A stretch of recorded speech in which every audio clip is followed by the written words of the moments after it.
नमस्कार, फायदेमंद फंड्स में आपका स्वागत है। मैं हूं शैल भटनागर, आपके साथ जुड़ रहा हूं नई दिल्ली से, और मुंबई से मेरे साथ हैं मेरी सहयोगी कविता थपलियाल जी। हम लोग आपको हर हफ्ते फायदेमंद फंड्स में एक बहुत ही बेहतरीन निवेश का जरिया बताते हैं म्यूचुअल फंड्स की दुनिया में, और हम लोग आज चर्चा करेंगे यूटीआई फ्लेक्सी कैप फंड की। इस फंड के फंड मैनेजर श्री अजय त्यागी साहब हमारे साथ जुड़ेंगे। त्यागी साहब यूटीआई एएमसी के एग्जीक्यूटिव वाइस प्रेसिडेंट भी हैं और इस यूटीआई फ्लेक्सी कैप फंड को बहुत ही लंबे अरसे से मैनेज करते हुए दिख रहे हैं। साथ ही साथ हमारे साथ आनंद राठी वेल्थ सिक्योरिटीज़ के श्री फिरोज अजीज साहब जुड़ेंगे, जो आपके सवालों के जवाब देंगे फंड्स की दुनिया से। लेकिन अब सबसे पहले जुड़ते हैं कविता थपलियाल जी से। वो आपको बताएंगी वो शानदार पोर्टफोलियो जो हमने विनय और दर्शनी के लिए बनाया था, जहां पर आप बहुत बेहतरीन रिटर्न्स आते हुए देखते हैं।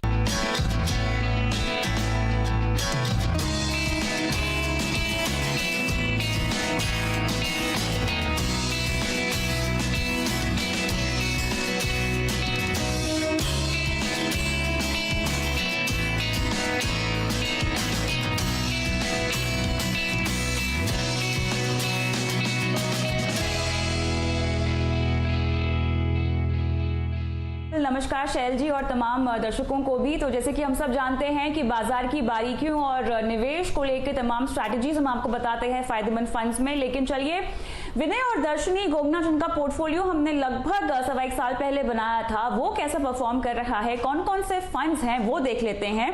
देखिए, फ्लेक्सी कैप कैटेगरी में इनके पास 2 फंड्स हैं जो शानदार परफॉर्मेंस दिखा रहे हैं। यूटीआई फ्लेक्सी कैप, जिस पर विस्तार से हम शो पर आज बात करने वाले हैं, और पराग पारेख का फ्लेक्सी कैप फंड है जो इनको दमदार रिटर्न्स दे रहा है, खासतौर से पिछले 1 साल में। उसके बाद एक्सिस ब्लू चिप और साथ ही ICICI Pru balance advantage fund इनको रेकमेंड किया गया है। तमाम रिटर्न्स आपकी स्क्रीन पे फ्लैश हो रहे हैं।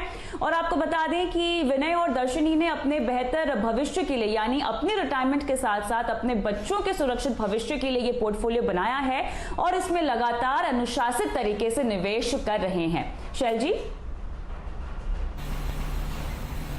चलिए, आपके सामने रिटर्न्स बहुत बढ़िया तरीके से स्क्रीन पर चहकते हुए दिख रहे हैं। ये एक इतना बेहतरीन पोर्टफोलियो है जो आप रेप्लिकेट कर सकते हैं अपने पास, और साथ ही साथ यहाँ पर अहम एडवाइस इस लेवल पर जो आपको मार्केट दिख रहा है ये है कि आप निवेश तो करें लेकिन उसको एसआईपी के जरिए से करें। चलिए, अब ऐसा करते हैं, जुड़ते हैं अजय त्यागी साहब से। त्यागी साहब, आपके फंड्स के डिटेल जो हैं वो हमारे स्क्रीन पर चल ही रहे हैं। यूटीआई फ्लेक्सी कैप फंड ने बहुत ही बेहतरीन रिटर्न्स दिए हैं निवेशकों को। मई सन 1991 में ये फंड लॉन्च हुआ था और अब तक आप बहुत शानदार रिटर्न्स आते हुए देख रहे हैं। त्यागी साहब, बताइए किस हिसाब से आप बाजार में इस मोमेंटम को पढ़ रहे हैं।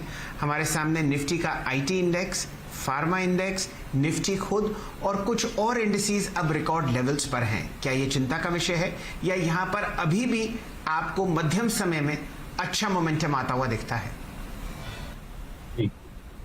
शैलेंद्र जी और कविता जी, मेरा बहुत बहुत नमस्कार आपको। देखिए, जहाँ तक बाजारों के स्तर की बात करी जाए, मैं समझता हूँ जब भी बाजार एक न्यू हाई या एक बहुत ही उच्च स्तर पे पहुँचते हैं, निवेशकों की ज़बान पे सबसे ज़रूरी प्रश्न और अहम प्रश्न यही रहता है कि क्या इकोनॉमी, क्या मार्केट्स ओवरहीटेड हैं, क्या मोमेंटम इन बाज़ारों को बहुत आगे तक बढ़ा के ले गया है, क्या कोई करेक्शन आने वाला है। देखिए, शॉर्ट टर्म के अंदर कभी भी करेक्शन आ सकता है और इसके कई कारण हो सकते हैं। पॉलिटिक्स, ग्लोबल जियोपॉलिटिक्स, जैसा कि हम हाल फिलहाल में देख रहे हैं, इन्फ्लेशन का बढ़ना। लेकिन मैं ये ज़रूर एक बात कहना चाहता हूँ कि मध्यम से लंबे समय के अंदर हर निवेशक को ये देखना है कि जिस इकोनॉमी के अंदर और जिस इकोनॉमी के बाज़ारों में वो निवेश कर रहे हैं, वो इकोनॉमी कितनी मजबूती से और किस विकास दरों से आगे बढ़ने वाली है। इस संदर्भ में मैं ये कह सकता हूं कि हिंदुस्तान के पिछले 3 से 4 साल जरूर कुछ कमजोर रहे हों। इसके कई कारण रहे हैं। डीमोनेटाइजेशन, जीएसटी की प्रक्रिया, हमने देखा आईएलएनएफएस क्राइसिस हुआ था जिसके चलते नॉन बैंकिंग क्षेत्र के अंदर एक अच्छा खासा नुकसान देखा गया, जिसकी वजह से क्रेडिट ग्रोथ हमारी इकोनॉमी में बहुत ही कमजोर रही, और फिर ये कोरोना काल।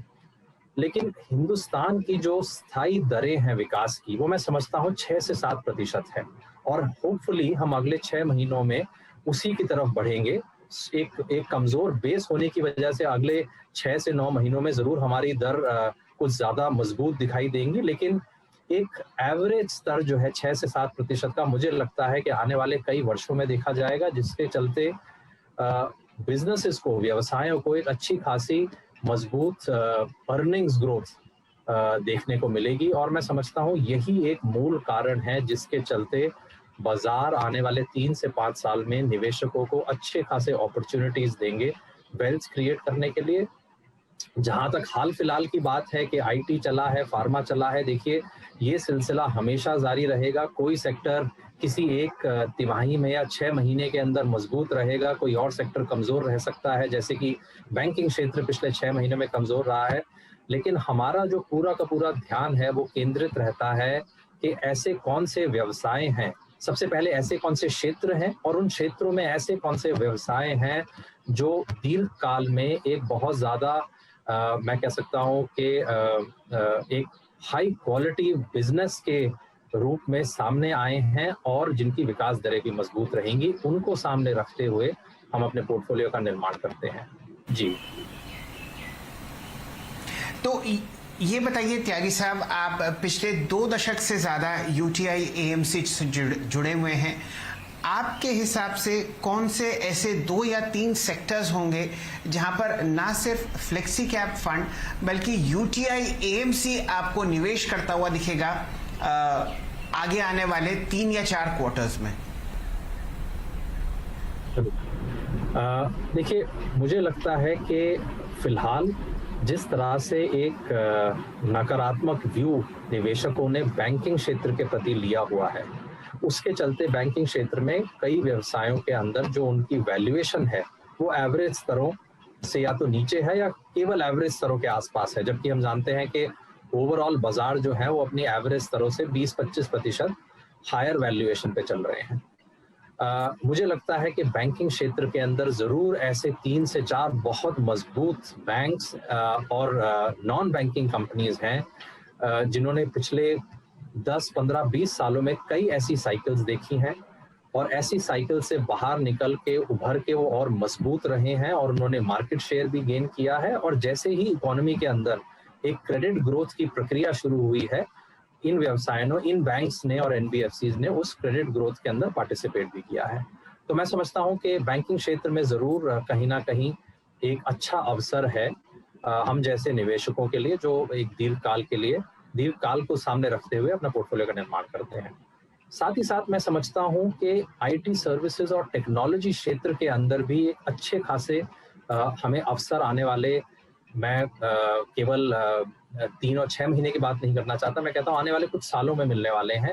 जो घटनाक्रम हमने अमेरिकी बाजारों में या विकसित देशों में देखे हैं, उसी तरह के घटनाक्रम हम हिंदुस्तान में भी देखेंगे। बहुत ऐसे व्यवसाय निकलेंगे जो टेक्नोलॉजी को सामने रखते हुए अपना बिजनेस मॉडल का निर्माण करेंगे, कस्टमर्स की कुछ प्रॉब्लम सॉल्व करेंगे और प्रॉफिटेबल ग्रोथ दिखाएंगे।